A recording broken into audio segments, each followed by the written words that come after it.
Hi, good evening, everyone. I'm Tom Ash. I'm chair of the Master's Digital Photography program here at the School of Visual Arts. I want to welcome you all to SVA. I want to welcome Frank back to SVA. Quick, just a little bit about our program.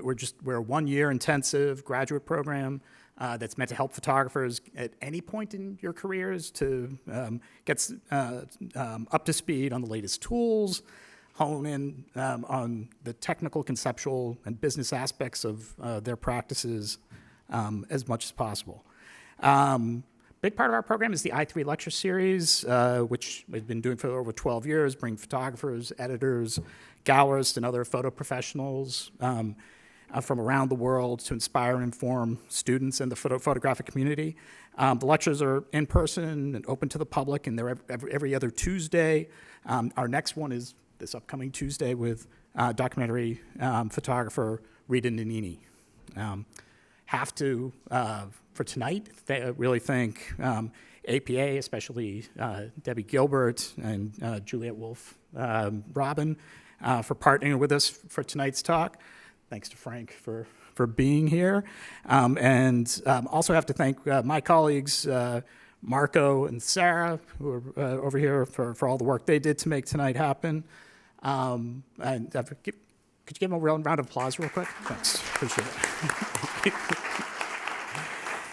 And I also want to thank Ben, who's doing the AV for us tonight during spring break, which is kind of a big ask, so we appreciate that.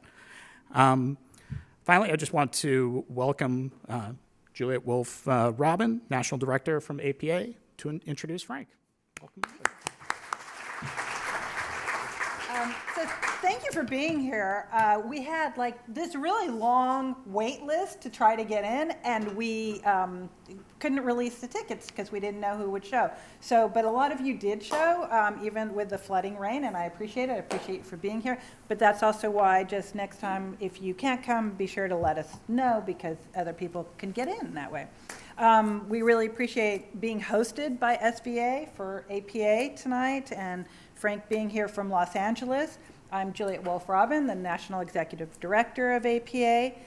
American Photographic Artists is a member-based, not-for-profit trade association whose mission is to advocate, educate, and elevate the photographic community.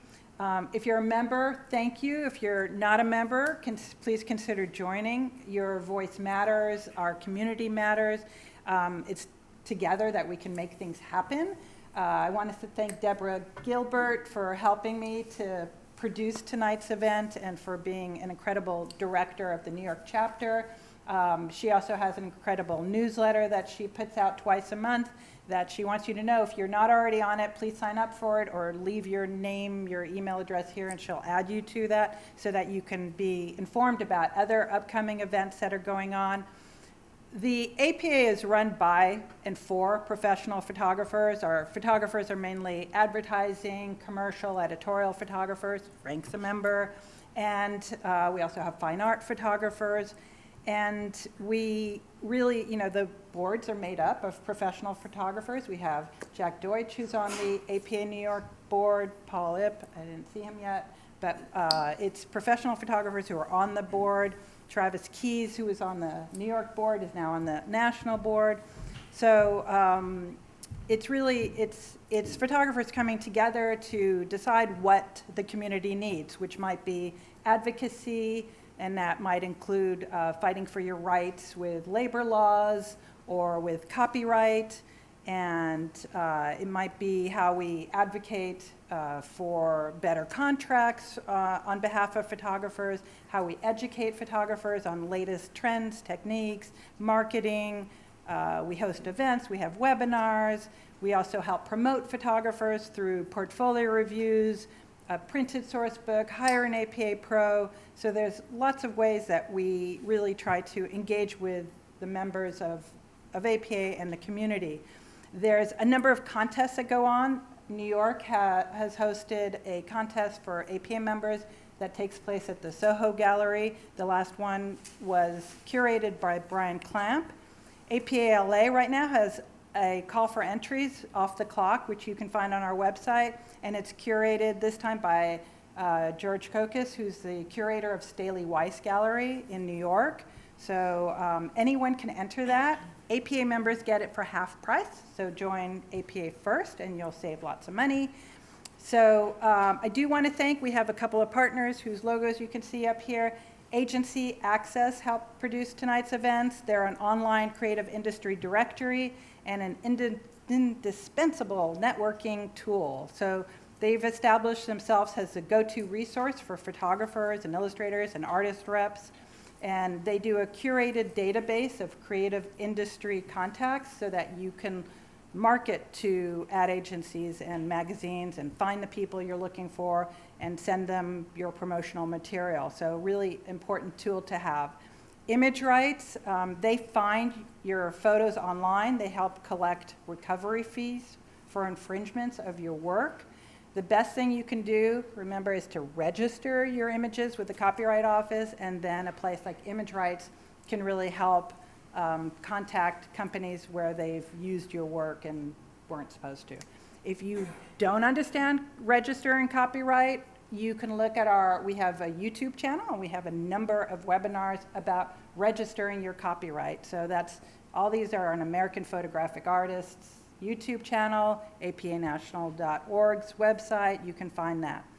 I hope you've all had a chance to go to Fotografiska to see Frank's show. You have like 1 week left, or the weekend? Yeah.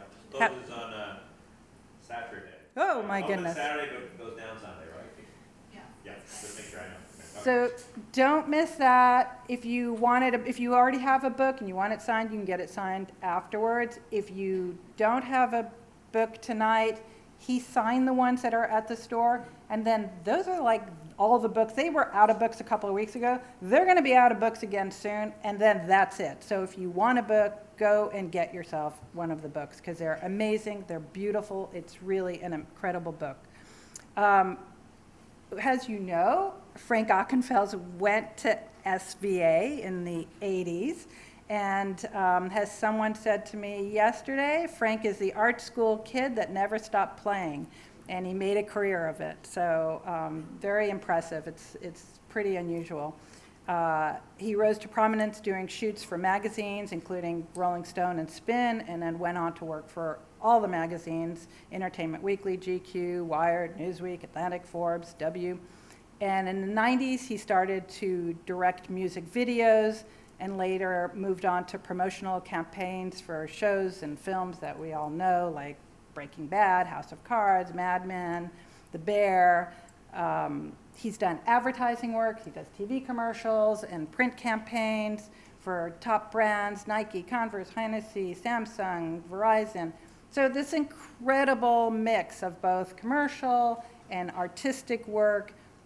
It's really that experimental playfulness is extraordinary, to be able to do that and love what you do and have that passion and be able to translate that to both personal work, fine art, museum work, commercial work is really unusual and special. And I'm really proud that he's here tonight and happy, and it makes me really happy that you're here and you're getting to see that. So after more than 40 years, Ockenfels is still on a journey of creativity and experimentation, and we welcome him here tonight. Thank you.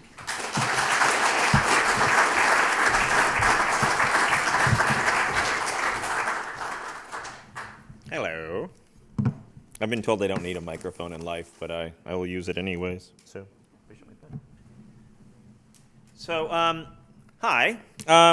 Initially, when I was asked to do this, they said SVA, so I thought I would do what I did a couple years ago at Art Center in Los Angeles. Is I decided to basically create a quick lecture, hopefully it's quick, on my career, saying to the kids in the audience, look, at when you were in college, this is the picture I took. And this is the image I started with, and this is the journey I took trying to get from point A to point B kind of thing. So I thought I would kind of do that quickly tonight and kind of go through it and tell little stories along the way and make you understand why I've done certain things and how I ended up certain places and my encounters. So I'll get this going. I started out after college. I assisted for a guy named Josh Green, who was, am I okay? Yeah. I said I was going to sit down, didn't I? Yeah. I worked for a guy named Josh Green. He was Milton Green's son. I did interiors and food with him. And but while I worked for him, I just kept on taking pictures, and I would go around, and I got obsessed by Bill Brandt and David Bailey's pictures of when they were out in public, and they'd just use one single light. And then I met a friend of mine throughout this, and everything became one light, whether it be a natural piece of light or a one strobe, or just I carried around a bag of cameras, and I had a Norman 200B, and I would just basically find this little piece of light, faces and that kind of thing I would shoot. I met this woman who owned a model agency. It was back in the day of Wilhelmina and Ford. Everything was so beautiful, but they got all these kind of crazy, unusual faces. So they asked me if I would photograph all the different people that they represented, as if they were musicians or rock stars or actors. So, and that would be the picture they'd put on their promo card. Around this time, I was doing some work. I kind of did a little bit of everything. I did a unit photography on some small commercials, and I ended up meeting a woman named Gretchen Bender, and she asked me if I'd take stills on her little independent film she was making. I showed up, and the star of the movie was Cindy Sherman. So I was like, oh, okay. So spent 3 days going around with them, shooting this stuff. Gretchen Bender was, at the time, Robert Longo's girlfriend. Robert was a very famous painter back in the day, if anyone knows his work. Men in the Cities, the large creatures, kind of people falling backwards.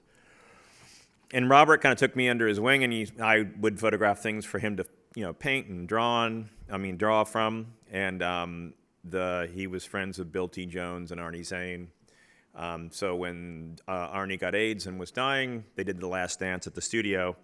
And afterward, an interview wanted to do a picture, and Robert suggested me to interview that I would do the portrait or the photograph of Bill T. Jones. So this was the first thing I ever got published in a magazine. Around, let's see, I brought notes today because I never do this, but the dates are going to kill me. In about 1998, around the same time, I had, for over a couple years, had assisted a couple different of the SNL photographers. And Edie Baskin, who was running it, said she was interested in me doing it. So the very first shoot was Tom Hanks. And I would basically take him. I took the same premise as one light. I'm going to go run around the streets. And we went out in the street, and we just took pictures. And they were for the bumper. If you've ever watched Saturday Night Live, the picture comes up. Mary Ellen Matthews does it now. She has a studio, I think, or something, because mine was never that particular. Mine was like, take the actor, go out, shoot them, or the host, go out and shoot them, and then come back with the pictures. And I have to print my pictures quick, take them into the digital guy, he'd scan them in. So at the same time, the musicians would come in, and they only did sound check in the morning. In the afternoon, I would have to photograph them. Actually, I photographed them before they did sound check. So basically, I couldn't leave the building in Rockefeller Center. So I started finding that there were all these outdoor gardens and places to kind of crawl out to be outside and take pictures. So I took him out there, and we did his portraits, and I also did his band that was there at the time. Otherwise, we ended up in hotel rooms, a variety of things. I only lasted till Christmas because a couple incidents happened, and I didn't really feel appreciated about doing what I was doing, and I was an arrogant little prick, and I said, I'm going to quit this job. So I quit the job. I walked away and left it and said, I don't care how much. I hadn't shot many celebrities. This was a great opportunity. Suddenly I shot celebrities, and I was, okay, well, you shot a celebrity, you can go on. So about the same time I was dropping my book off back in the day, what we did as young photographers was to make a portfolio and go out to magazines, and you drop off your book on a Wednesday or a Thursday. They'd be all stacked along, and a young photo editor, like an associate photo editor, would come out and pick the book up, and they'd look through it, and if it was interesting, they'd show it to the photo editor. You might get called in for a conversation. I got lucky because I happened to be sitting next to somebody in college named Jody Peckman. Jody Peckman was the photo editor at Rolling Stone for many years after that, but she was a young photo editor. And she sent me on an assignment for a brand new musician named Tracy Chapman. So I went up to Boston by myself, my little bag of cameras, knocked on her door. We went wandering around. We took pictures. I came back, and basically her album went crazy, and all of a sudden it's a double-page spread in Rolling Stone. And that was back and then, that was a huge thing to have as a nobody photographer, which is exactly what I was. From that, I got a lot of calls of who are you, what are you doing, who represents you. And through that, I got my agent, Carol LaFluffy, who I am still with almost 35 years later. She saw something in the work and represented me ever since then. So throughout there, I started doing quarter pages for Rolling Stone. My first cover, I had to prove that I could actually shoot white seamless before they would let me do it, because all the covers were shot against white seamless. And then different features over the years. They would kind of always give me the more unusual people to photograph. I had to reshoot covers sometimes when they were shot and they didn't like. So then, Liz Phair was photographed in Chicago. They didn't like the pictures. So they sent me back, and it was just, she said, basically, if you can have someone come back by himself and just take my picture, you can do that. So I showed up in Chicago, and we just hung out for a couple hours and took these photographs. Slipknot didn't want to basically be photographed. All the members in the band wear masks. I saw his son, and I had this kind of Ralph Eugene Meat Yard moment where I said, well, maybe we'll put the mask of your dad on you, and then we'll have all the masks at your feet. And we were in the middle of Iowa in this neighborhood. So I just kind of said, do that. My favorite part of this picture is that I was printing it, and I looked down on the garbage, and I saw the one that was kind of fading. So I pulled that one out, and I handed both in, and they ran the one that was all stained.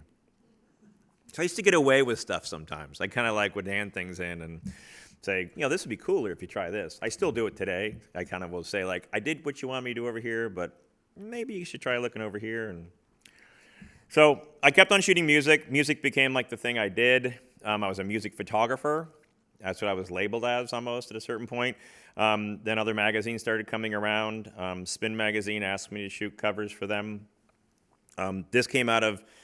This single cover came out of, I had shot them as a group for the cover, and then a few months later he died, and I had rules that you couldn't really crop my images, but they said if I had shot him separately. So I took a pencil and I drew it out, and I sent it to him. I said, you can print this as the cover if you want, and then they did. But light was always something that kind of drove all my pictures, and I started learning more and more about light and going, what if kind of thing. What if I just throw this at you and see what happens? This is a grand example of that, is that Trent Reznor had basically kind of fallen off and had a lot of mental problems, and had basically, supposedly, I guess the article said something about maybe he was going to commit suicide, and he had suicidal thoughts. And then I photographed him, and my assistants are sitting there, and they were moving the light around, and every single time I took a picture, a different frame, they would look different from where the light would be. It was a corner of a soundstage in Los Angeles. And this is back when we were shooting film, and I got the contact sheets back, and I'm looking through the contact sheets, and my wife says, did you plan on doing this? And I was like, what? And she goes, it looked like he hung himself. And it wasn't planned. It just kind of by allowing just this kind of craziness of just moving things constantly and not being so stuck on one little idea and being so locked in, things would happen, So more pictures over the years of different artists. Then different magazines started hiring me. This was for New York Magazine. It was when Alicia Keys first came on the scene. Tom Waits for Buzz Magazine. Went up outside of San Francisco, went to a recording studio and hung out with him for the day. And he opened up the back of his trunk and told me the story of Pony Boy as he dressed himself, the midget who gets shot out of a cannon. And then he created the character on the right. And then we discussed where to shoot him and where he would be, and then he played the banjo for me as the Pony Boy. So, Lady Gone magazine was a magazine that was a music magazine back in the day, and I came across some people quite a bit. I came across Shirley Manson quite a bit from Garbage, from the first days of Garbage for a quarter page for Rolling Stone, and over the years I photographed her many different places, and then sometimes I just wanted to photograph Henry Rollins, so I contacted him, and he came over, and that's how I kind of saw him, as these shards of light kind of going across his very, intense head. Handcuffing her in the closet wasn't difficult. She was very happy. She didn't know my name until I did it. We were together for 3.5 hours taking pictures, and when I did this, she goes, "What was your name again?" And it was like, okay, now you know who I am. So that's good. Okay. This is Smoke. I was doing this for Rides magazine, and they didn't want to say what it was in the magazine. It said, Snoop burns out, but it was actually, we were hotboxing in the car when I was taking this picture but he was tremendously generous with his time and taking pictures and did whatever I needed to do, and he's got a great face. And his car has a chandelier, so therefore you have to shoot in the car. So it's like Queen Latifah I've come across quite a few times in my life. I had done the picture on the right for Vanity Fair, and then over the years I've shot her. I did album covers with her. I did quite a few different things with her.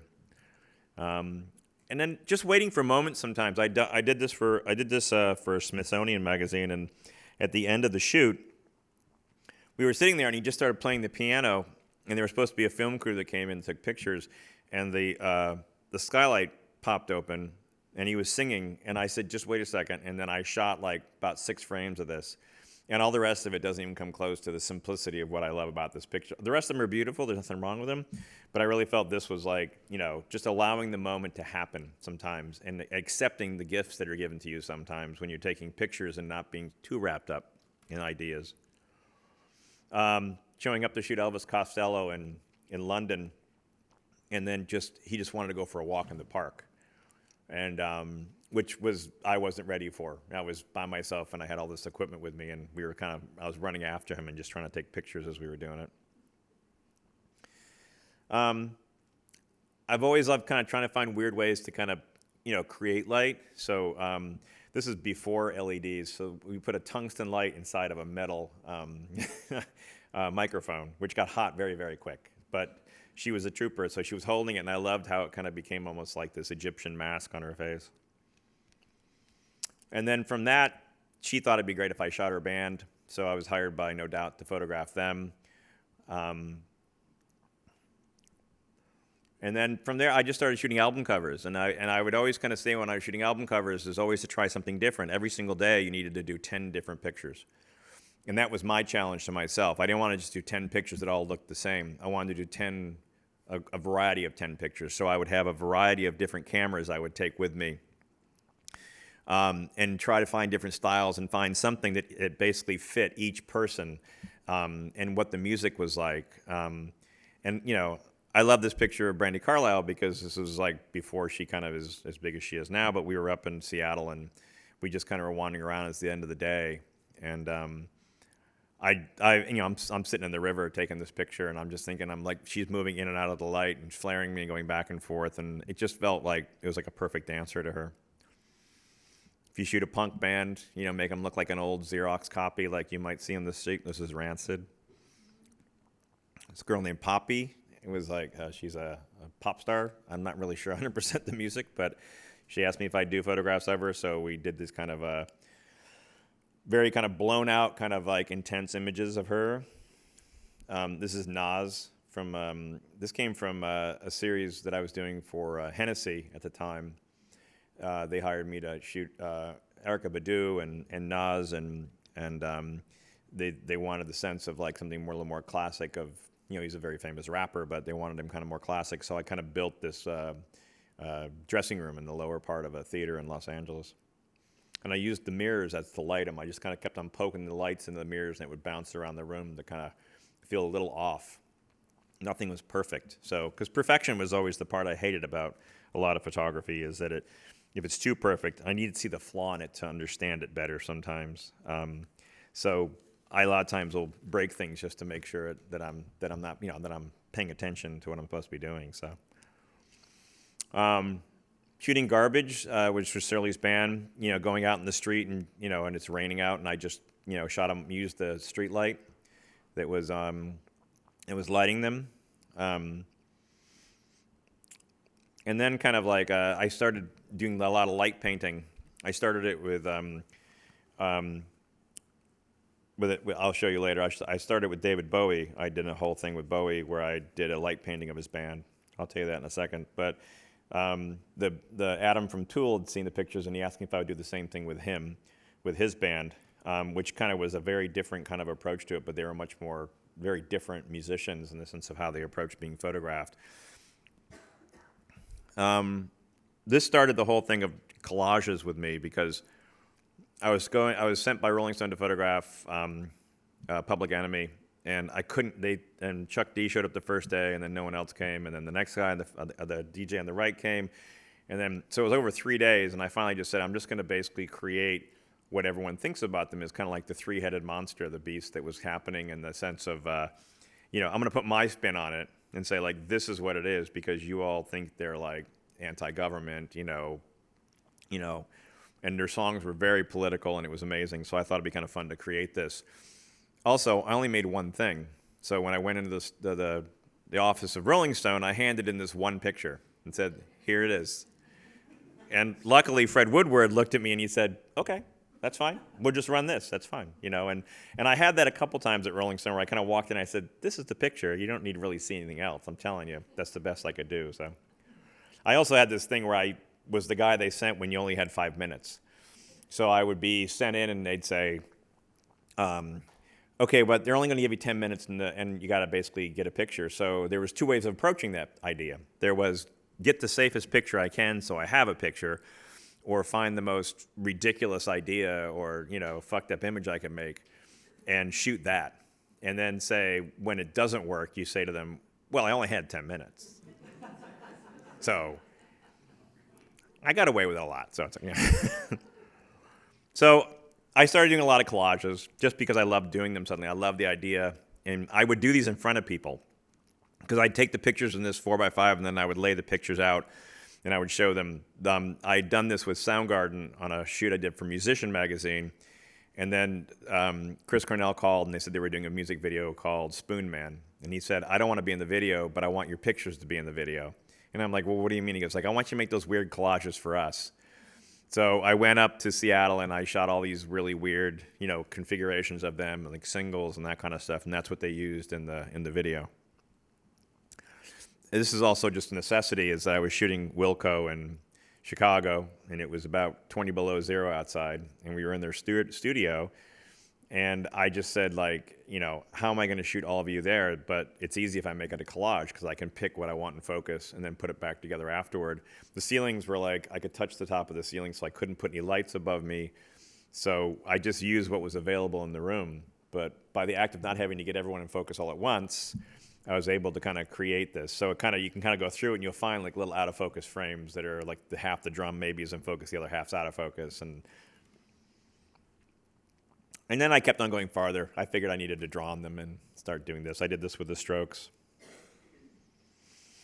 So still to date, like even, this is all older stuff obviously, but even in the last few years, I've had an ongoing relationship with Phoebe Bridgers before she was Phoebe Bridgers. I mean, she was a young artist, and I met her and wanted to photograph her, and she came over, and there had been these fires near my house, and we went running around and all of the ash and everything and did photographs, and then she got a record deal, and then she came back after that, and we did a whole thing where we wandered around downtown LA, just kind of finding whatever light we could find. Gucci Mane liked that I would draw and paint on things, so he asked me to come down to Miami and do work on his album cover. Most recent, who I'm talking with tomorrow night, is Sante Gold. She wanted a variety of unusual pictures to do for her album cover. So it's the point of keep going, keep trying new things. I'm always trying to learn new things, to try different things. What breaks it, what makes it go forward. I got to work on several album covers with Keb Mo, who's, if you know his music or not, kind of a blues musician. And it was a gift because he's like 6'4" and he's skinny and he's a blues musician and he looks amazing and he always has the greatest look about him. So you can't, but the label after the third album has said, you got to stop making him look like he's an old blues musician. And I was like, well, I don't know what to tell you. It's like, the way he dresses, the way he feels, the way he carries himself. So I was called by Mr. Springsteen and said, can you come out to the house and take pictures? And we'll take some pictures of the house, and then we'll go out to Sandy Hook. Sandy Hook, is it? Yeah, Sandy Hook military base. And we'll go wander around and just find pictures. And I'm like, okay. And he goes, can you just do it with a bag of camera and one assistant? And I go, yeah, we can do that. So I said, can I bring 2 just in case? And he's like, yeah, you can bring 2. So we went out and we wandered around, and we just would go through the old buildings and find whatever little pieces of light we could look at and find, and I thought were interesting. And he brought his guitar, and then these pictures are shot in the exact same room. It just one side it was more contrast, the other side was all bounced light. So just looking for things to kind of create, difference within a minute. That you can kind of go, I can shoot this, I'll do this. And then wait around to the end of the day, and that's just the end of the day light happening with him in the middle of the field.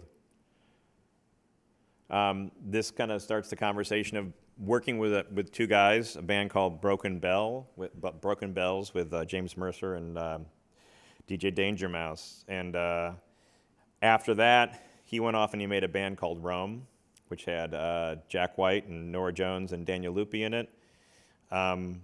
We shot all these portraits of them. From there, Nora Jones did an album. She called me and wanted me to do her album cover. And then James Mercer did an album, and he called and they do it. So it was like, by meeting somebody, having them trust you, having them move forward, you just kept on kind of like going. But you couldn't do the same thing twice. You had to make sure when you went to shoot them, you didn't do the same pictures you just shot for them before. So I'd have to kind of rethink how I wanted to basically do it, which I kind of liked the challenge of that. So I define that David Bowie made my career because it's the only way I can think about it on many levels. I was a young music photographer. I hadn't really done much. I'd done a couple things. I'd done some covers, but I wasn't really noted. And they were doing, his band Tim Machine was in Los Angeles, and they were doing 4 photo shoots. I was the last photo shoot of the day. And he kind of walked in and looked at me and he goes, so what are you going to do differently than anyone else has done all day? And I knew the other 3 guys who shot that day. And I said, well, I'm going to have you take off your shirt, and I'm going to paint you with this flashlight. And he kind of said, okay, show me that. Show me what that is. So I did it, and I made the Polaroid, and I showed it to him, and he goes, you win. This is the weirdest picture anyone's ever taken of me. So because of that, I started getting phone calls. And first it came from Rolling Stone, and they said, we'd like you, David's requested you to photograph him for something he's doing for us. And then it just started being like, David's calling, we have to do press pictures for this, or he has to do pictures for this, or, the one album cover I did for him was the Earthling album cover. But he always wanted to know. Like, he never said to me, this is the picture you need to take of me. He always would say to me, what are you working on? Do you want to try that? What are your ideas for this? It was always a collaboration. It was never a demand or came with pictures that were needed to be taken. So I'm publishing a book this year with Tenois. It's over 9 years I did this with him. I did 15 different shoots, and it's broken into the 15 shoots that I did with him. It should come out like toward Christmas this year. But it was fun. It was a fun book to do with him because he used to sit up and look at my journals and ask me questions. He liked that I wrote backwards. He just would look through and I'd hear him giggling, looking at the pages, kind of smiling and enjoying what he was looking at. But we tried a lot of things over the years. So out of the music industry, I started working in the other part of the industry, which would be the celebrity aspect of it, which, I took the same sensibility from the music industry and walked into the entertainment industry. This came from Jesse James. I did a 6-day wander through Mexico with Jesse James and Kid Rock. And we just shot, handheld 4x5s in large medium formats out the side of a minivan, which is not exactly the smartest thing in the world to do in Mexico, when you're driving, 80 miles an hour out the side of it. But, it was a lot of fun to do. It was really a great job. But a friend of mine at the time was a guy named Chris Doherty. He basically was a photo editor, young photo editor. He was given the job to be the photo editor at Premiere Magazine. So he started hiring me to do celebrities, like the celebrities. So doing covers for him at the magazine, which all of a sudden changed everything because, shooting celebrities was a very different conversation. It allowed you into other things in the industry. People looked at you a little differently. You weren't just the music guy. Esquire hired me to do him for the Malcolm X cover, which I came up with the idea of the cross of his arms. Thinking about the Queen cover, when, with all their floating faces, I thought it'd be interesting with his floating face and then the cross. And I got lucky that day because usually he shows up in sweats and a ball cap, but he had to go to court that day. So he came in a suit.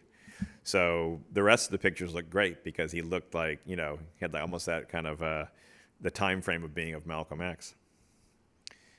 Magazine wanted me to photograph Vincent Gallo as if he was air. That was the name of that was the whole idea of the issue, was dealing with the word air. So I had to create an image that made him look like he was part of the air. Helen Mirren, who's amazing. I just photographed her. I took the job. I didn't work for People magazine much, but they asked me if I'd photograph her. She'd done this movie with her husband about a brothel, so I kind of used the color red and kind of threw it around in the middle of it. And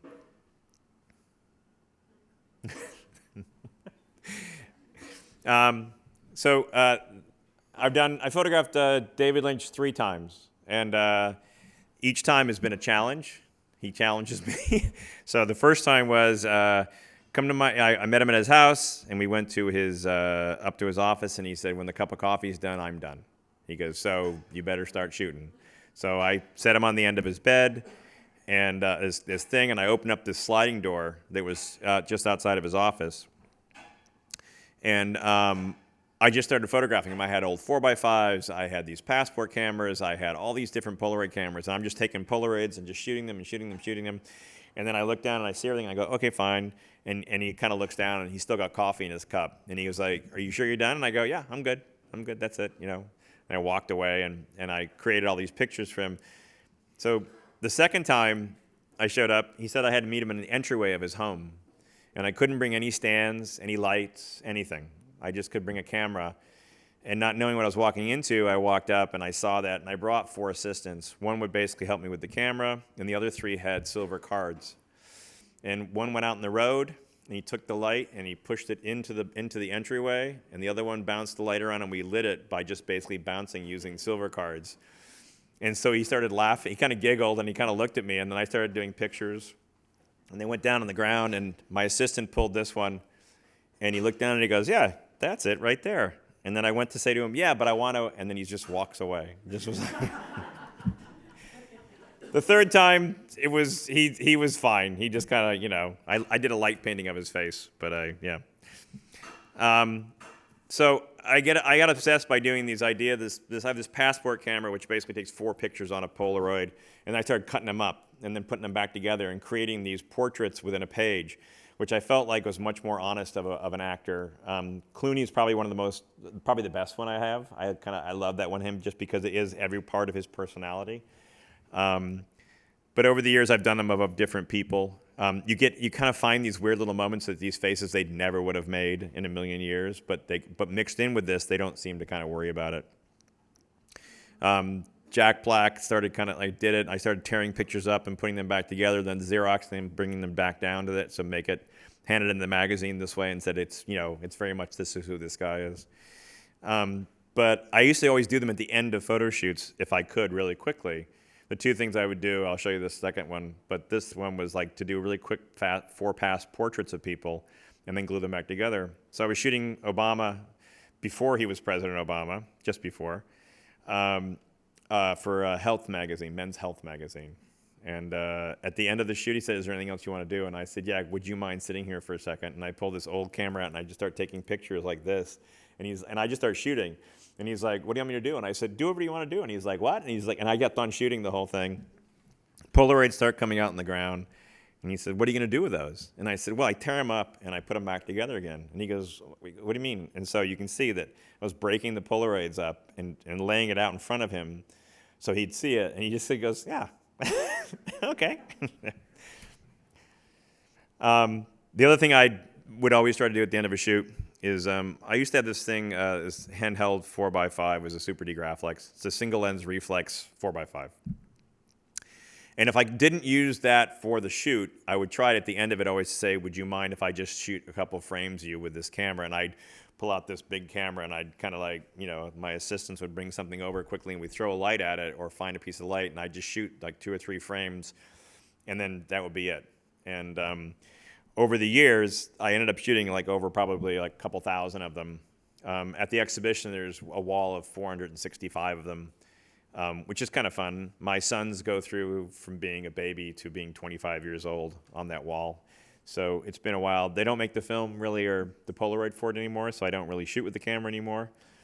But at different times, I would come across people at different points in their age. So a young Natalie Portman compared to a Natalie Portman who's in college now and at Harvard. And this is a good example of also allowing things to happen, the picture on the right.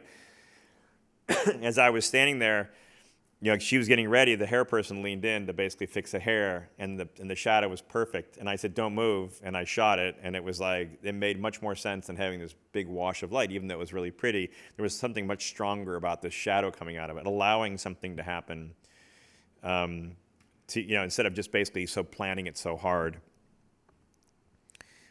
So since I shot celebrities, I started, the TV industry suddenly showed up. A woman named Kimberly Rock was working at Gray Entertainment, which is ABC television. She put her job on the line and said, Frank can go shoot Murder in the Heartland with Tim Roth down in Texas. And it was in 1993. And so we showed up and we shot all these pictures of the two of them. And then over the years, I ended up working a bunch at the CW and the WB, doing Buffy the Vampire Slayer and all that kind of stuff. This was my foray into basically shooting TV advertising. Because at the time, if you shot TV advertising, no one would let you shoot movie advertising because they didn't take it. They felt it was like, no major celebrity worked on television. It's not like now, where you see all these people on streamers and that kind of stuff. So I did a variety of shows over the years. I worked for Showtime. And it was great because this really took all of the years I spent trying so many different things doing the music industry.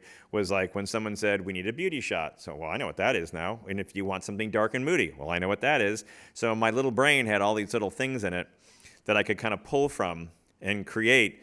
So it all depended on like what the job was, and to bring that kind of idea and to bring and try to bring the edge or push the idea farther than it could be. Than they ever thought about it. So Starz hired me to go to Scotland and photograph the first season of Outlander. I wanted to show this because I figured there'd be students, maybe not. Or maybe it's just interesting. We'll see what this goes. Okay.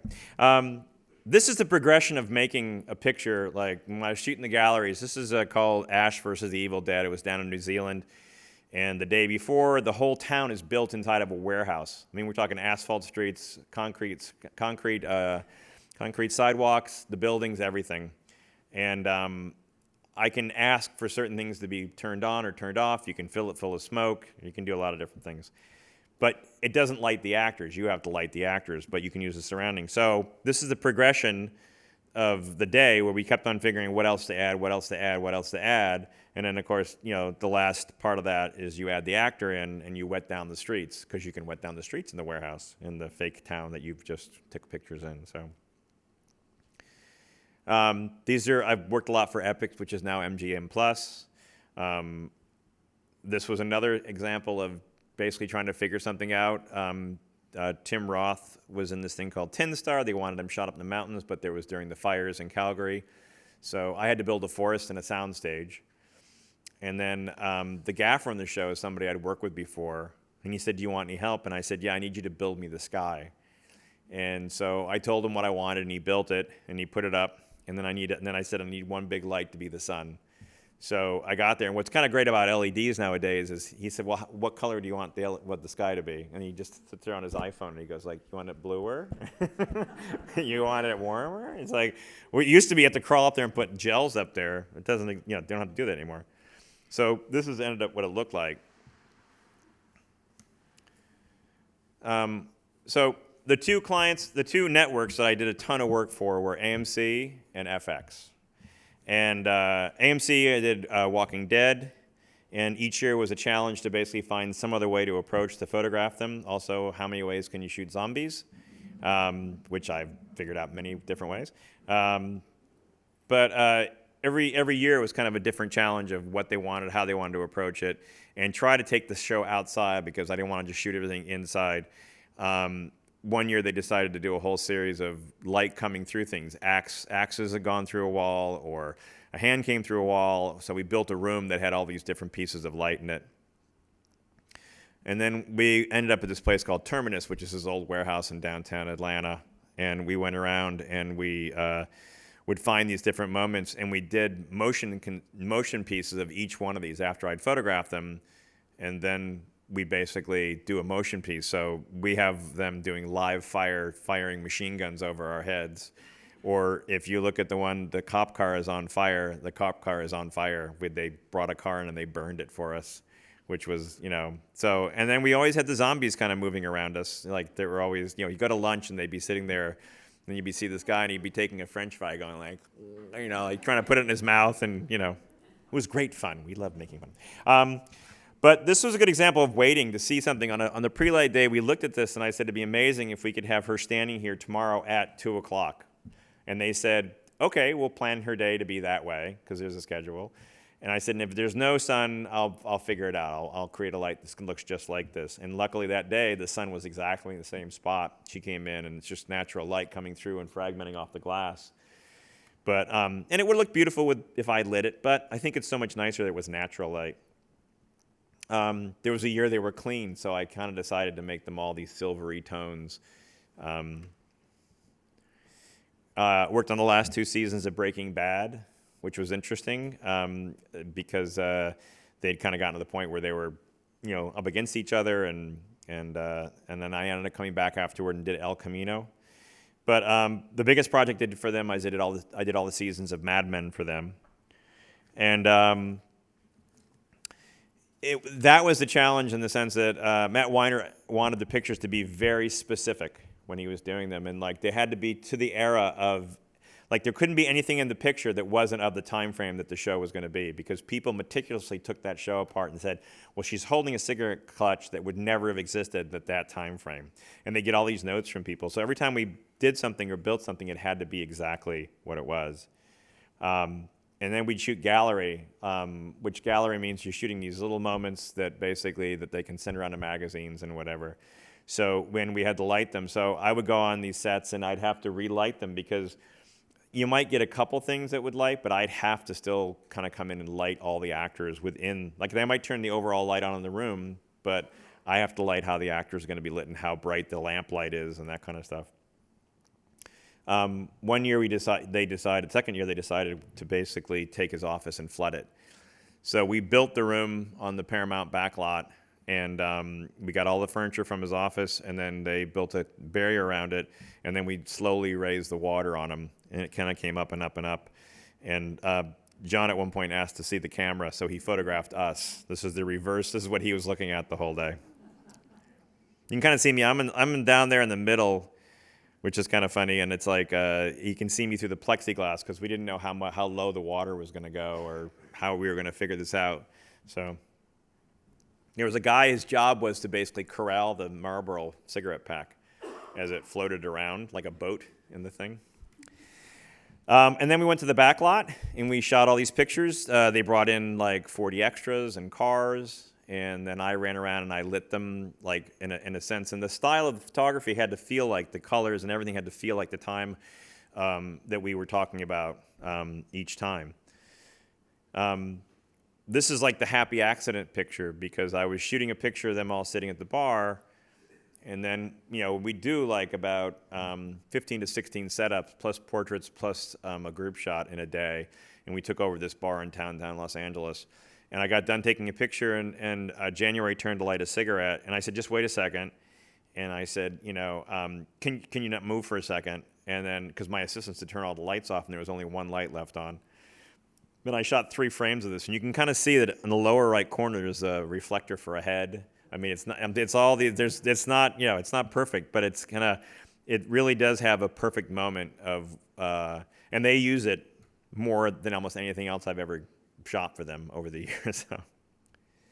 But we do these party sequences sometimes, set up whole situations, and I'd run around and photograph them. They were really big on trying to do everybody all at once. So, and then, shooting pictures of a group shot and putting January Jones in the back of the room is not hard if she's basically wearing this beautiful dress and she's January Jones. Your eye does not have to be, she doesn't have to be front and center on it. So they allowed me to kind of really push people around rooms like that. Building a whole city block in a stage to basically create the picture on the right. More parties. So then FX came along about the same time. I was working for both of them at the same time. And the variety of pictures they asked me to shoot and were amazing. I mean, like one day, what's this? And it was like, one day it's like, doing the Americans. And they wanted very much like Russian iconic, like, kind of graphics. And then, go shoot, Always Sunny, and do bad portraits of them. And then, shoot dogs and fake dogs and, illusionary dogs and shoot clowns or comedians or, gang members for Mayans. The bottom part is actually was interesting because they wanted to do everything in the camera, so they wanted the idea of his soul was being pulled out of his body. So we came up with a whole thing of how to drag the shutter and pull it, so his face was always. So I'm sitting there for about 20 minutes with him, and he's got his face going like this, and I'm like doing this with the camera, trying to get the perfect blur, and they're yelling, and it's coming into the screen. I'm like, that's it. No, less more of this, more wrist this way, and it was just so it was kind of great. But it was like I liked how it all kind of came about because every single frame was different. There was nothing that was the same. I just got back from doing the 3rd season of The Bear, which was a lot of fun to go shoot. It's an amazing show, amazing cast, and just shooting it for the last couple of years. It's been really enjoyable because each person brings so much to each character. And so when I go into the kitchen, and we were shooting around the first year, and we just kind of ran around and we'd do these kind of very quick pictures as if they were working in the kitchen. Each person really fell right into it. And it was the first season. Usually when you get a first season, a bunch of actors, they don't have a sense of who they are or who the character is, but they all kind of came in and really did an amazing job. The biggest thing I've done for them is I've done all the years of, a couple of years I didn't do the key art for American Horror Story. But over the years, this is probably the biggest project I've done for them because it's the variety of images that we've done. We basically, when you're doing as what they call the mindfuck stuff, which is all the stuff that has no actors in it, you can get away with so much like snakes coming out of the mouth and that. So you're basically shooting the picture. You bring the models in, you have the snakes, you shoot the snakes, you shoot the snakes with the models, and then you go on to the next picture. And in a day, you could do maybe 8 or 9 ideas in a day. They don't pre-light things and then come back to them. That you shoot it, you basically you shoot it, you light it, you shoot it, and you're done, and you move on to the next thing. So, going up to Seattle, there was an insane asylum, and breaking a camera and making it basically be infrared, which you can do to a digital camera, which is what they wanted for the top shot of this woman going around dropping body organs in the woods. This is the bottom is the actual ad that ran. The top is the actual photograph, unretouched.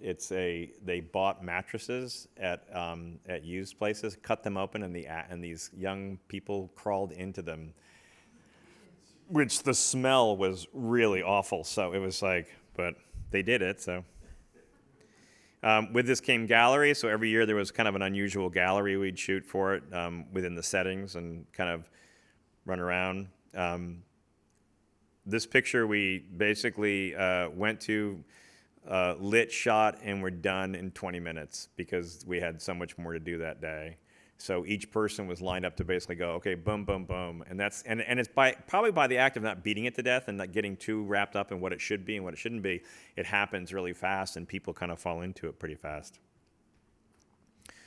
So it's just like endless things, I've always loved this one because we were shooting it, and one of the art directors said, well, her breath is on the glass. And I go, yeah, that's the creepiest part of this picture, is that there's still a breath coming out of her, and it's just her head in a jar. So I've always loved this one, the Freak Show one, because it was all those old Carney pictures.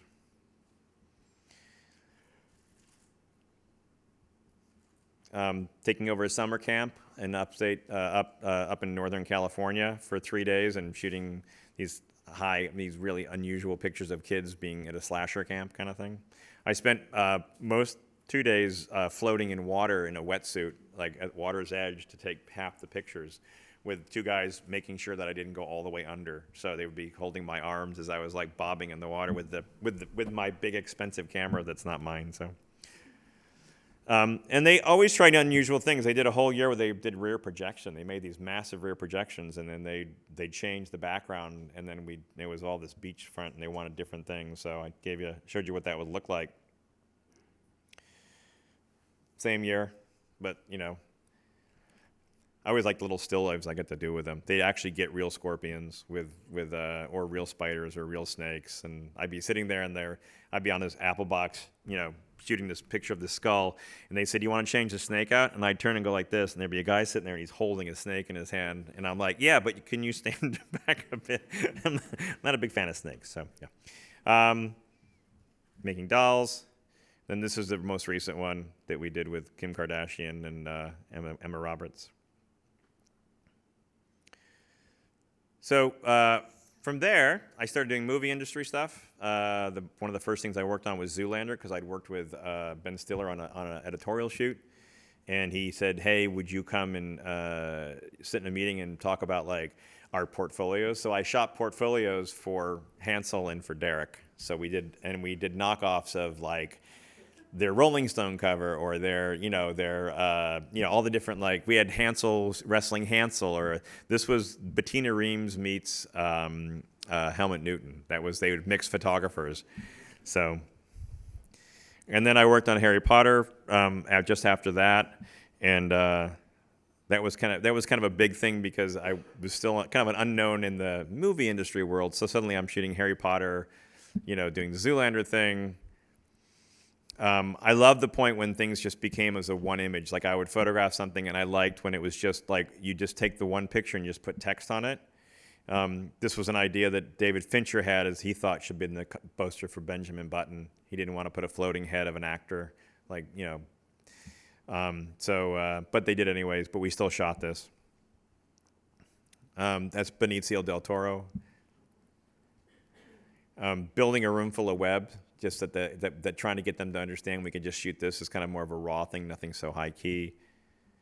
A room that's basically a complete mirrored room, top and bottom, and then have to put a little, we made a little hole right here that the lens could go in, that they blocked with their body. And then the fun part was trying to find ways to put light in, and then use the mirror to bounce the light around the room to light them in interesting ways. It was kind of nauseating when you walked in it. When you looked down, it just went every which way, and you almost felt dizzy standing in this box. At the end of a shoot, I said, the story is such that they're dying of cancer, and don't you want to just take them in the back? And we couldn't just lay them in the grass because there's a whole conversation of that in the movie because we did all this stuff on Seamless. And we walked outside. We were in Pittsburgh, and we walked outside, and there's a patch of grass, and I just put them down to it, and I shot it, and they ended up just using it as the poster. The Bourne movie. When you give somebody something simple and it's so direct, it's it shouldn't be too hard to figure out that it makes the most sense to do it. But these were other things we'd shot that day also. The idea that he was in a room full of X-rays, was the idea initially, was that there was all going to be head trauma stuff behind him. So we just put him in a big wall of light.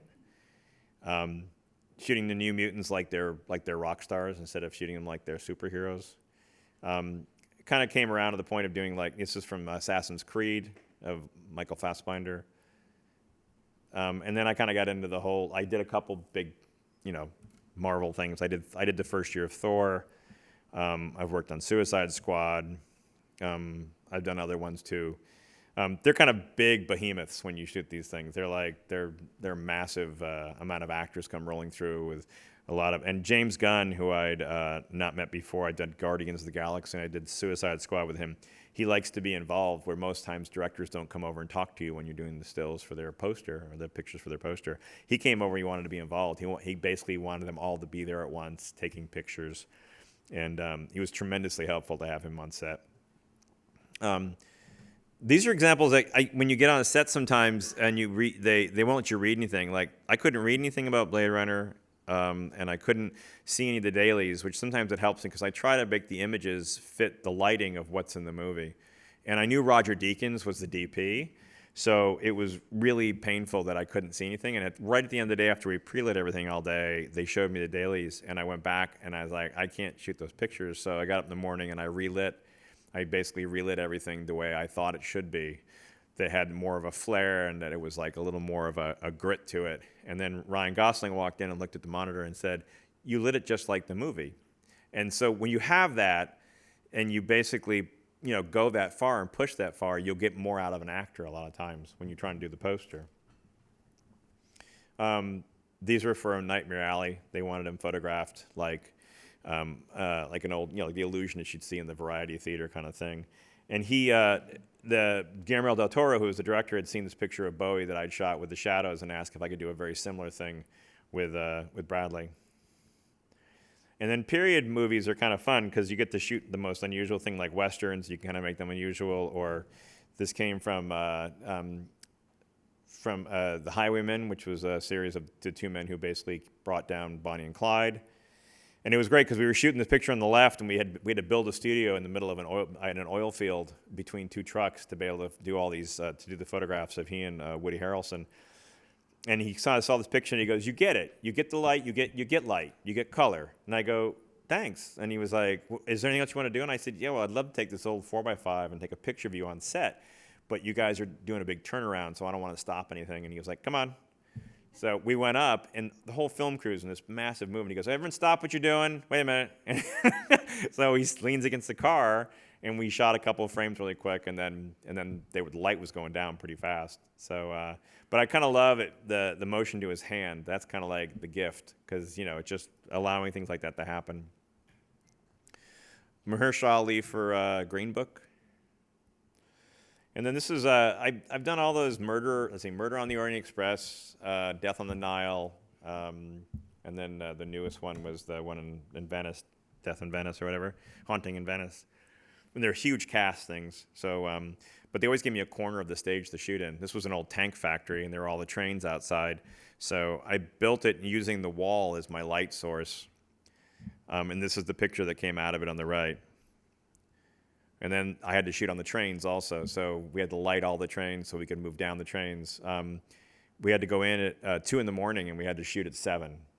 So that was kind of what was happening on the set. So I had to kind of really quickly just throw lights at a lot of different things and see where it was going to go. This came from Harder They Fall. It was a Western that was done for Netflix. And then I kind of always like putting normal things things that make sense to it. Like this was all about water. So I projected water onto all the actors so they could use that. Or with like Michael B. Jordan, I built a room with holes in it so he could have bullet holes coming through it.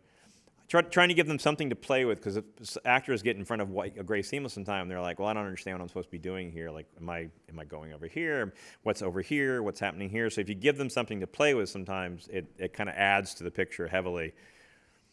And then this came from a movie called Mute, and they were trying to figure some way to say that he was mute, and I said, but he was screaming inside, so we did double exposures of all the actors that day. With Lucy, I did projection and then distorting her face because she was constantly changing if you saw the movie, and then constantly seeing like lines and lines of text going everywhere. So I just put the projection on, just let it run. So it was kind of running across her face as I was photographing her. They didn't use it in the poster, obviously, but we shot it anyways, and it was kind of fun to do. So this is from The Menu, and this is the most recent Hunger Games. We built this little forest of gold leaves in Berlin and ran all the actors through it. So, how am I doing? You guys getting? I'm almost there. I promise. It's getting to the end. It's getting to the end. Okay. I looked at 200 slides and said, 200. What are you thinking? These people are going to hate you at the end of this. Okay. So, I always kept lighting journals. And I would basically, because I was trying so many different things, I would take the Polaroid, I'd put the Polaroid in, I'd write how I did it, and then I would go on. And then the writing journal started becoming more and more manic and much more like I was gluing other things in with the lighting pictures and writing more into it. So I started keeping these journals of just things that I would see over the years. And they were kind of my little memories. They were manic. I just kind of would think they were funny. And I I just kept them for myself. I didn't ever show anybody. I would carry them around. If somebody knew they were in my bag, like David would basically walk over to my bag and pull it out and say, "Can I look at the journal today?" And I'm like, "Yeah, go ahead." You know, it's like, but it was always the point of when I did the journals, I didn't really care if anyone liked them or not. They weren't really to be liked or more interesting to anybody. They were just to basically answer my little questions and my little demons in my head. So there's a whole series of my kids that I've done over the years. I'd done a lot of self-portraits with them. And then they started kind of incorporating into, you know, I would come back from shoots and I would make, you know, kind of start breaking up the images I had during the celebrity stuff. I never showed them to anybody for publication because to get this past a publicist would never happen. So it was never for that reason. And then in the music industry, which is what I was working a lot in, I did a lot of music journals. If you go to the show at Fotografiska, this is one whole big piece looking there. Then Ralph Steadman came along, and I got obsessed by his throwing ink around, so I started incorporating layers on top of stuff. My wife's a painter and a sculptor. She started influencing me, things that she was working on. I'd see what she was doing. I would try it, see how it incorporated. Drawing onto the photographs in the journals, adding little pieces of paper I would find, or just drawing. And then I got upset. I kind of every time I go to a city, I have this little, I'll peel paper off of walls, no matter where I am. So I was in Paris, and there was this massive wall, and it was raining, and all this paper was just coming down off of this thing, and it was layers and layers and layers of advertising, and I rolled it all up and took it back to the hotel, and I peeled it all apart and put it all over the floor to dry it, and stuck it into the bag to take home. And I keep laughing that one day some custom agent is going to open up the bag and say, "You're bringing garbage back into the country." It's like, you know, but no one yet. So I kind of got obsessed by this, so I started incorporating my photography with pieces of paper or things I would find out in the world. So this came from, I was just my wife and I went on vacation, and I made a travel journal. And then a magazine asked if anyone was doing something different years ago, and my agent said, "Well, one of my photographers keeps travel journals." So I was sent to Africa, and I did a whole series of travel journals. They thought it was hysterical. I showed up with a Polaroid camera, that like an old one that shot 665 Polaroid, and no lens over 50 millimeters, and a bunch of wide angles. And then they looked and they said, and I had a Horseman, which was a long kind of panoramic camera. And they said, usually when people come on safari, they bring very long lenses. What are your expectations? And I said, to get closer, I guess. I don't know. I mean, it's like, so we did. We one night we're sitting there, and the elephants were coming back, and they were going up the mountains for the day, and the guy pulled in front of a herd of elephants, and the elephants came up to the car, and I have my Polaroid camera, and I'm going click, you know, and it's like, you know, they go around, and it just became like, you know, because they've been seeing all the long lens stuff. They didn't need to have any more of that stuff. So I decided to do it some different way. I went to Brazil. I went to Machu Picchu. And then the people started asking me to basically see if I could take my journals and use them as, you know, as pieces. When Natalie Portman did Diary of Anne Frank on Broadway, my friend Drew Hodges, who had a company called Spotco, came and said, "Would you try this? Because I know that you're a 50-year-old man, but I need you to make a journal for a 14-year-old girl, you know." And it's like, and so we spent a day taking pictures of Natalie and her friends, and then we incorporated the images back in, and they ended up at the end. I did 3 rounds of it, and then I said, "No, I'm not." I said, "I think I'm good. You guys can do whatever you want to it at this point." But it wasn't too far off from what I had shown them. So from there, things started getting more and more. I started coming off of my journals. I started basically making more paper pieces. I started drawing on pieces of plywood, making large collages out of things that I'd make. I just started tearing things up and putting them through. I started taking charcoal and inks and drawing on things. I just wanted to kind of go beyond what is the possibility of taking the photographs to the next level?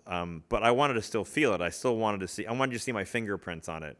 Where if you did it digitally, which is always the point, everyone says, "Why don't you do your journals digitally?" And I was always like, yeah, but there's always the mistake when you're cutting a piece of paper sometimes, or the glue doesn't work, or you throw the ink down and it's not hitting the spot you're supposed to. And so you have to kind of give into that all the little happy accidents are what's supposed to be. So I just keep trying different things. Skateboards have been my new thing. I've been making a whole series of skateboards.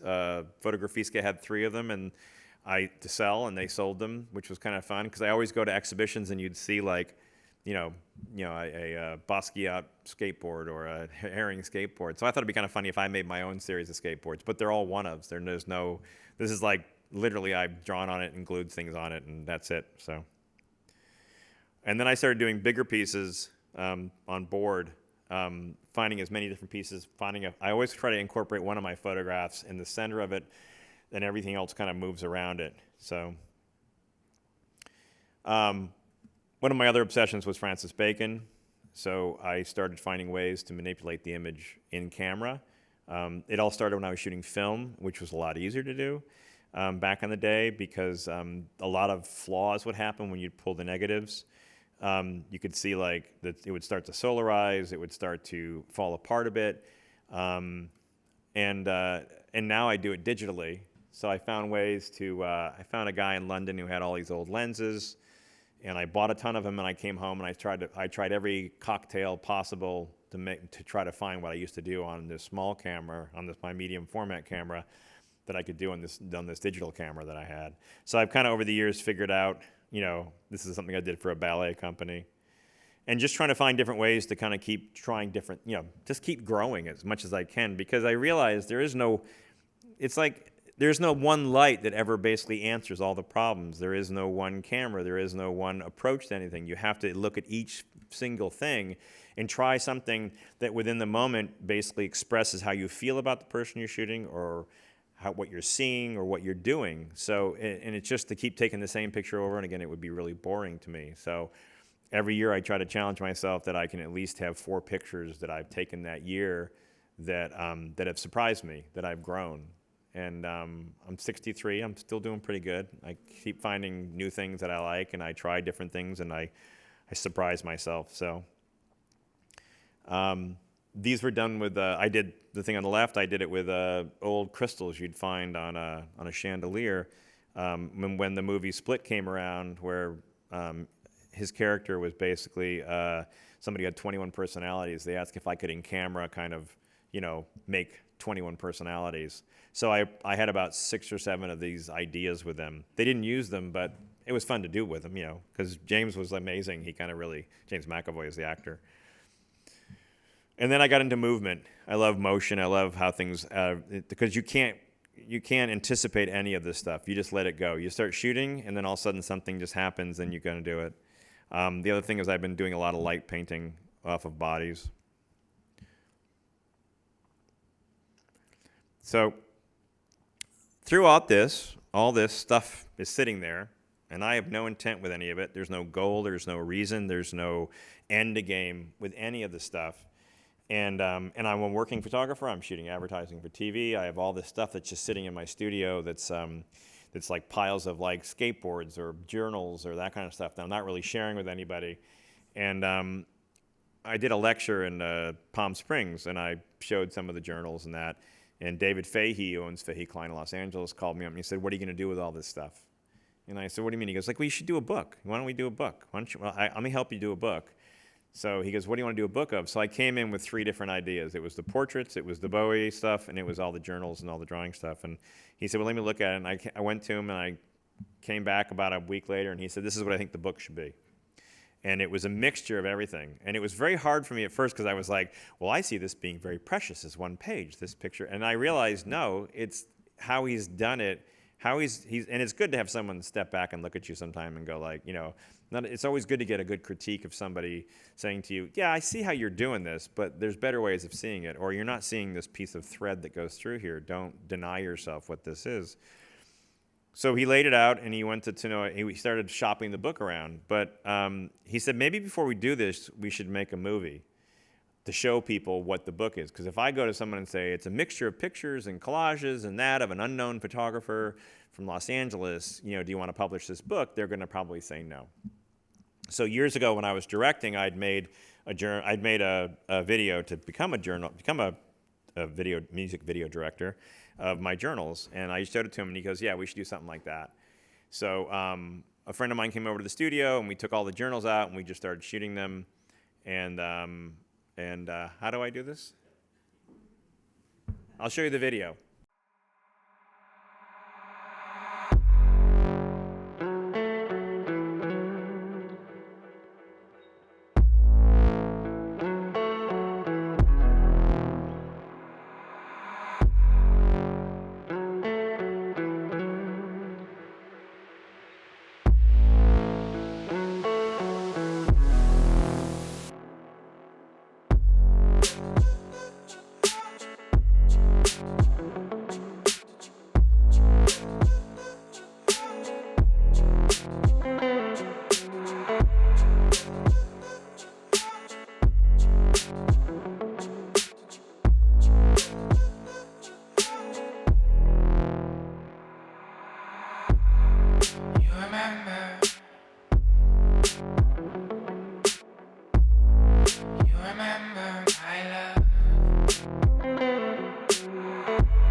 I just started going through, and I just made all these pages, and this is kind of where it landed.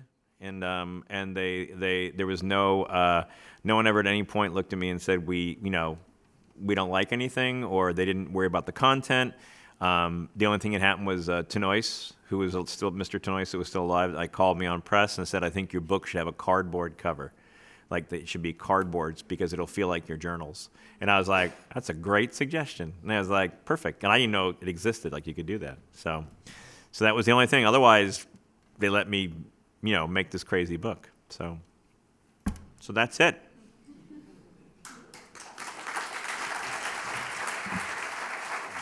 Thank you. Your work is so inspiring, especially the amount of experimentation, the fun you have, it's fantastic. So thank you for sharing all of the work. We're here at SVA, and one thing I just want a little bit from you was just any thoughts or memories of experiences from here that have influenced you and you've gone forward with your career. I wouldn't be your spokesperson. No, that's fine. That's fine. No, honestly. No. Yeah. When I was here, I was not one of the people that they were so keen on. I was doing a lot of weird stuff, and they did not as weird as my roommate, who at the end of the first semester, it was Christmas, and he decided to do his whole series was abandoned Christmas tree lots. Mm-hmm. And then he got an old Christmas tree and made them all ornaments and put it outside of Alice Beckodet's office to hand in his portfolio. The chair of the program at the time. The chair of the program at the time, yeah. And put it outside of her office. So, yeah, I was always impressed by that. I wasn't that That's weird, fun. but yeah. But, I mean, it was the teachers here everyone was very open to trying things. Like Sid Kaplan was here, mm-hmm. and it was very much, we were all darkroom junkies. I mean, mm-hmm. I worked at the school. I worked in the cage because I wanted more darkroom time, and I lived up on 30th Street, so I would do anything to be able to be at the school because, like, I always say to the students, it's like, don't come here and then not abuse the hell out of what they're offering you, all the equipment, all the dark rooms. It's like, just go in and use it and just keep signing up for time, even if, whatever. I mean, it's kind of silly. I mean, there were kids in the school that never would come in. They just come for classes and go. And I never understood that. But yeah, so, I mean, and we had interesting lighting classes. We tried a lot of different things. We were able to, do a lot of different things back then. But there wasn't anything. My sad point was that we didn't have any overlaps of we weren't ever given, like we had a photo history class, which was great. Or but I always wanted to basically have like a class that overlapped. Like you need to draw in this class. Like everyone in the photo department should take a drawing class. Even if you suck, it's like you walk in and look at the human form and see what the line is. It's still going to help you even if you can't get it right. So I always wanted to open an art school that was like that. It was like, there was no departments. Everyone did everything.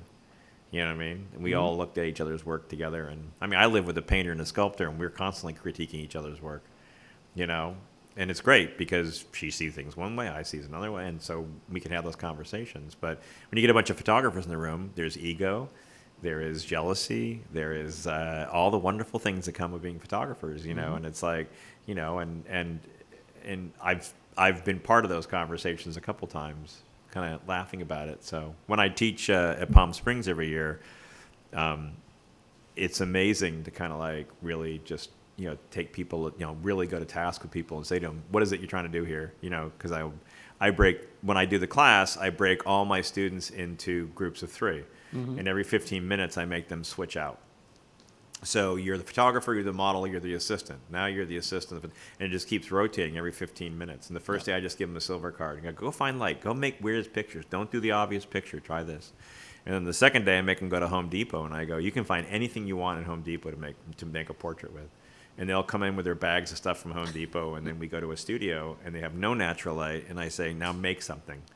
And it's always amazing what comes out of all that, and you get people who really push the idea as far as they can go, and you get some who show up and they go like, how is this useful for me?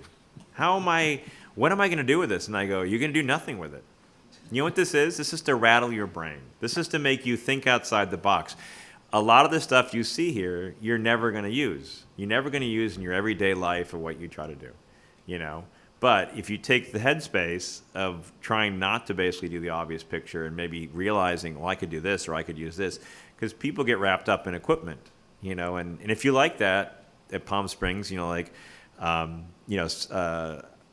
Miller usually teaches a class there, and he's an amazing studio photographer, But people always want me to teach them how to do like this stuff, and I'm not interested in that. I don't know how I do it half the time. Right. I mean, I'll get in the middle of it and I'll be like, I have a bunch of my guys here tonight that have been by my side, and I'll say sometimes, what if we just try this? Or they'll say, well, what if we try this? It's like, that's kind of what it is. It's just you're failing upward as much as you can trying things out. So, and which is not a big thing in school, is failing. Well, no. Yeah, and that's the only way you learn anything is you fail. So it's like, well, you need to learn from the failures. So that's exactly right. Yeah.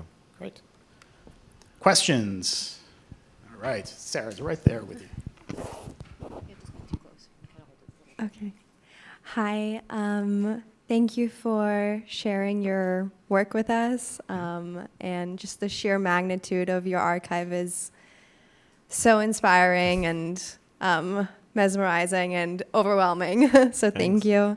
I am wondering, after all these years and so many amazing projects, what is the thing that still gets you excited? Like, what is the thing that still gives you a thrill and love and enjoyment for what you get to do right now? For work, it's a good collaboration. It's like when somebody wants to actually come and play, because most times when you're shooting the entertainment stuff, they're just there. You know what I mean? They know what they have to do and they want to get out. I had probably one of the most amazing shoots at the beginning of this year that I haven't had a shoot like this, I don't think, ever in my career. But I was shooting Rami Malek, and he is doing a movie, and he's producing the movie. And we were supposed to spend 2 hours in a photo studio with all the comps they had. And he called me, and he goes, do you mind if we go shoot something on location? And I'm like, yeah, we can do that. So everyone agreed. We went over there, and the stairs, and we were in Marseille in France, and I got there earlier than he did, and I said, the stairs you thought were so cool that are graffitied are all gone. They painted the Palestinian flag over them last night. So we can't shoot on them. So what do you want to do? And he was like, I don't know. When I get there, we'll figure it out. And he came walking in, and he was just jacked. He was like, okay, so I want to do something else. I want to do something different. I go, what do you want to do? I'll have ideas. I'm going to throw them at you, and then you tell me if they suck. And if they suck, we move on to the next thing. And I'm going like, okay, let's go, you know? So the 2-hour studio shoot ended up being 4.5 hours running around Marseille, ending up on a rooftop watching the sun go down as we shot. And we shot the whole time, you know. My assistant, George, was there we had handheld strobes, and we kind of would basically accent light in, or we just use like the light that was coming out of windows as it got darker. And they all fit the comps and all the idea for what they wanted for the movie poster. And then we went back to the studio and spent 2 hours shooting stuff in the studio. But that's a rarity. But when somebody does that, you kind of go like, oh, this is why I still do this. Because somebody will show up one time and kind of surprise you. On my personal stuff, it's when I figure out what the next step is. You know what I mean? It's like, you know, there's this picture, and then I did this with it, and then I did this, and what happens if I do this with it? And does this make it more interesting? And how did I do that? I like when I don't remember how I did things, so they become like unique to my brain, and then the journey trying to get back to that sometimes is a lot of fun, because then you find other things about it that you didn't realize because you were so focused on doing the other thing. So it's the constant testing myself is what I still like doing it. You know, I mean, I'm 63 years old. I can retire in 2 years if I choose to be, you know, and move to Portugal or something. I don't know. I mean, you know, but I still love doing this. I like collaborating with my clients that I have, and I get to be on really, because of all the way I've approached this, you know, I've been able to kind of get away with a lot of stuff. So people hire me to do interesting projects. The whole book thing was something I didn't think I was going to do till I was in my 70s, you know, so I wasn't really prepared to basically go around and talk about it and show and do this or have exhibitions. I mean, I didn't have a gallery. I didn't do anything. It was not in my brain to do any of this because it wasn't, you know, but it just happened. And like a lot of things in my life just seem to happen, and then you choose if you want to go forward or not. So, but I'm still having fun. So, you know, and I'm still learning, which is good. So That's so wonderful to hear. Thank you for sharing that. thanks.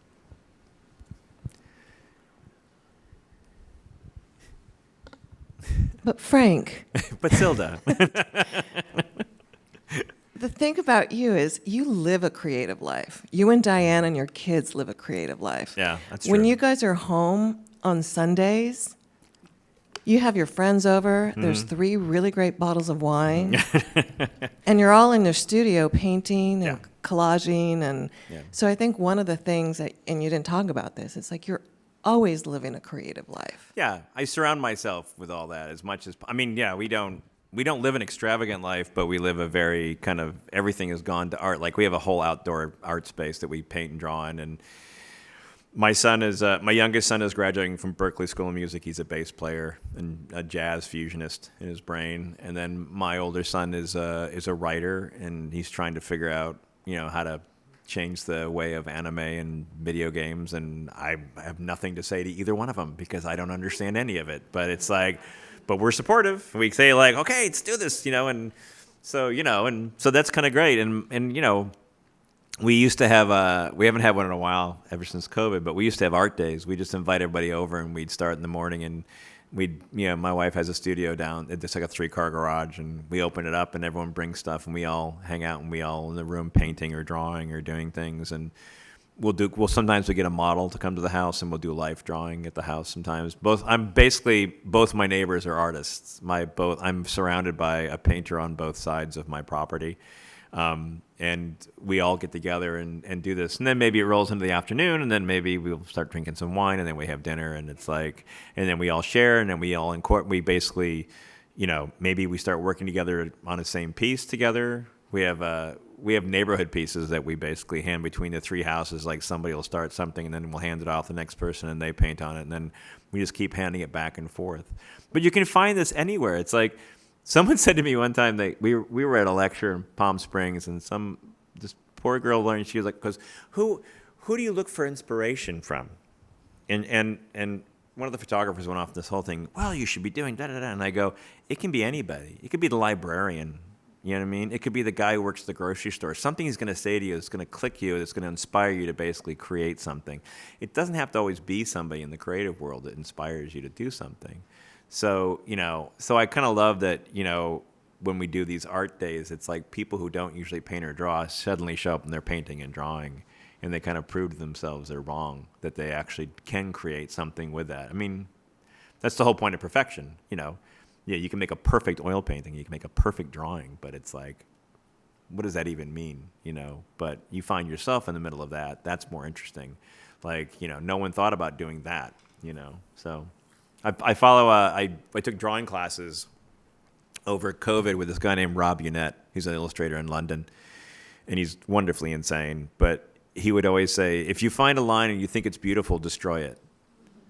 And he said, if it's just too pretty, just kill it. He goes, just keep going forward. And he just, he did this beautiful drawing, and then he'd just pour water all over it, and he'd start washing it away. Oh, look what's happening here. Oh, see what's happening over here? You wouldn't have done that if you didn't do this. And it was just like, the idea of that is kind of amazing to me. So, yeah. And then room goes quiet. More questions? There we go. Hang on. Just wait for the mic. How many journals? Phase in your career that you produced the most? What was the most inspiring kind of phase of your career as far as how many of the journals that you did? I keep journals myself, so I'm always...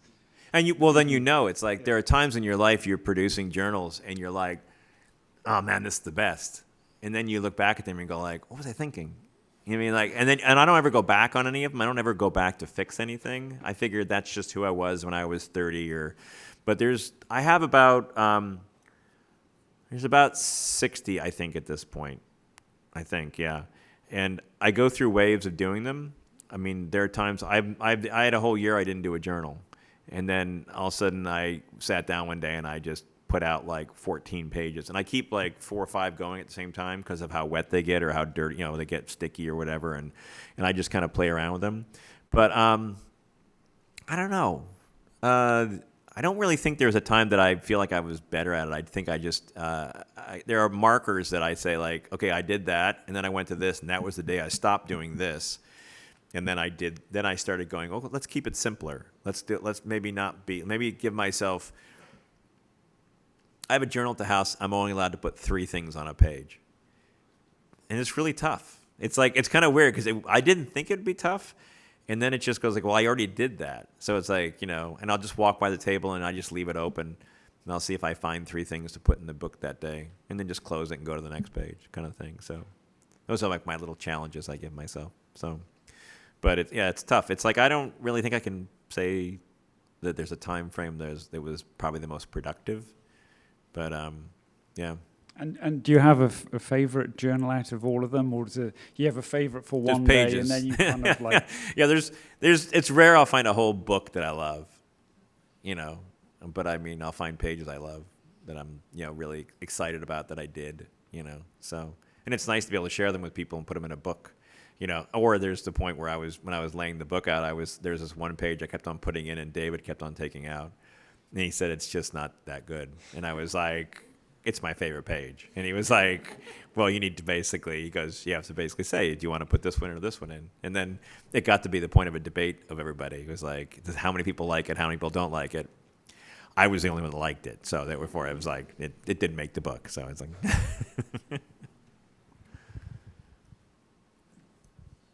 Frank, I have a quick question about your rep, Carol Lefousse. Most photographers don't have a rep, and then those who do don't have a rep for as long as your relationship. Can you talk a little bit about that business relationship, that relationship in general? She's been a tremendously driving force in my life in the sense that she's always told me when to move on. I'll be lighting something and I'll do all these pictures and there was a time I was doing everything with the makeup mirror. I built this makeup mirror and I carried it around and I photographed everybody with this makeup mirror, like these bulbs and everything. And she looked at me one day and she goes, I think it's enough. I think you should move on from that. And I was like, okay, I got it. What's next kind of thing. And then I had to figure out what was next and I went to the next thing and I just would do that. It was the easiest thing. And when everyone started directing music videos, because the music industry didn't have, you know, enough directors to basically make these music videos, they went to the music industry of photographers and said, don't you want to be a music video director? So, and they were all making these videos that were like slow pans over their photographs, pulling out and kind of revealing the pictures, and kind of like Ken Burns meets Anya, you know, like that kind of thing. And I looked at it and I was like, I'm not making that. That's not me. So I took my journals and my DP, my first assistant in Los Angeles at the time, Mark Schumacher, wanted to be a cinematographer. And so we went down to his loft in downtown LA, and he got a camera. And well, before that, sorry, Stavros Majoros, who owned a company called HSI, and wanted to start a company called Mars Media with another director and myself of being music video directors. And I had lunch with him, and I said, well, I really don't have anything. I'm not really sure I'm interested in doing this. And he goes, like, look, take $20,000 and go do something. And he goes, I don't care what you do, just come back with it. And I was like, okay. So I called him up, we went down, and we got film, and we shot all this stuff in my journals and kind of like quick things. And then Mark said to me, I have a friend of mine, Doug Walker, in San Francisco. He's a young editor. He used to be a musician. He's been cutting stuff for Nike lately. It's really kind of fast-paced. I think this is what you need to do. And then I sent it up to him, and he said, what do you want to put over this? And I said, what do you mean? He goes, well, find a piece of music. And I said, does it have to be music? And he was like, well, what are you thinking? So I found this piece by this guy named Stephen Jesse Bernstein. And it's like a spoken word, but done to a heavy driving beat. It was on Sub Pop Records. So I sent that to him, and he cut this piece, and it was like, yeah, it was a barrage to the senses. It was just like, it's like, you know, kind of similar. Doug also cut this thing for me later on in life. I mean, he cut this thing that I made to get the book published. But he's an amazing editor. I mean, he owns, and now he's a director, and he's doing his own thing. So that all came around, and it was all because Carol kept on pushing me to have meetings with people to do this. And I kept on looking at her like, why do you want me to do this? Because if I go become a director, I'm going to be gone for 2 or 3 weeks. You can't book me for anything. You know, you don't make any money on this. This is, you know, isn't the point of an agent to make some money or something? It's like, you know. So she was like, no, I want you to try things. I want you to go out and do things. And, you know, and she was very supportive. So over the years, it's always been like, maybe we need to do this. Maybe we should do this. You know, maybe you should try this. And it was like, you know, if you don't, you know, she knows, like, also if I come off of doing like a job, she won't call me unless it's necessary. Or I'll say it's an art day. I'll just say it's an art day. And I don't know what I'm going to do, but I'm just going to basically start unpacking all the crap that's in my studio and see if anything comes out of it. And she'll leave me alone to do that. So it's been very supportive. I'm not sure a lot of agents would have been that way with me over the years. I mean, they would have been like, we need you to do this, this, and this. Or when I made my first portfolio that I printed on my computer and then glued it together and started sending that out instead of having a portfolio, I made a handmade book as my portfolio. And she was like, yeah, this is cool. Let's send this out. You know, so she was always open to, you know, to the most unusual idea.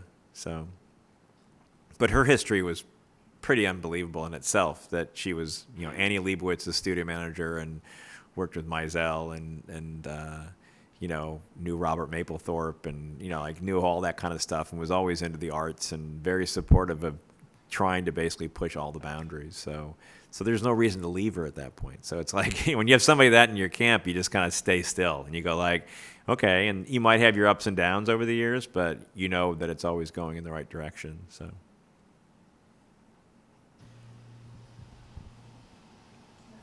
Oh, right there. There you go.